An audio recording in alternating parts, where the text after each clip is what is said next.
एक पेशेंट आई अपनी बीपी की समस्या लेके, उनका ब्लड प्रेशर कुछ फ्लक्चुएट कर रहा था।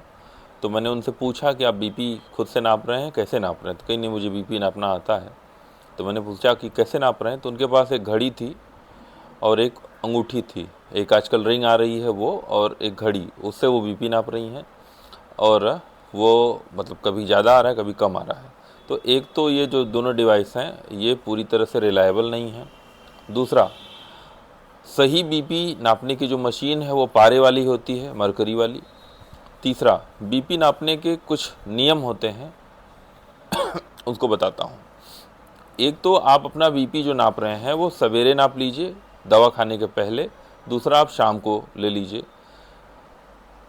और अगर आप अपना बीपी नाप रहे हैं, साथ ही साथ आप दौड़ के आए हुए हैं या चल के आए हुए हैं, एक्सरसाइज किए हुए हैं, तो आपका बीपी ज़्यादा आएगा। मतलब जब आप बीपी नाप रहे हैं तो आप कोई भी एक्सरसाइज कम से कम आधे घंटे न किए हुए हों।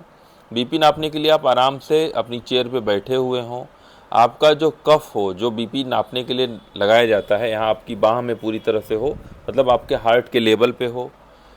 आपका ब्लैडर जो है, यूरिनरी ब्लैडर, मतलब पेशाब की जो थैली है वो खाली हो। मतलब बीपी नापने के पहले आप अपनी पेशाब कर लें, निकाल लें, यूरिन पास कर लें। अगर आपके पेट में खूब गैस बनी हुई है, बार बार डकारें आती हैं, तो आप अपनी गैस की गोली खा लीजिए, क्योंकि उससे आपका बीपी बढ़ा हुआ मिलेगा अगर आपको डकारें बार बार आ रही हैं तो। साथ ही साथ अगर आप तनाव में हैं तो भी आपका बीपी बढ़ा हुआ मिलेगा। एक चीज़ और बताएं कि अगर आप बैठे हुए हैं तो, और अगर आप खड़े हुए हैं तो दोनों में बीपी का अंतर मिलेगा। तो अगर आप खड़े हैं बीपी बढ़ा हुआ है और बैठे हैं बीपी घटा हुआ है, तो उससे आपको पैनिक नहीं करना है, क्योंकि ऐसी स्थिति में बीपी फ्लक्चुएट करता है।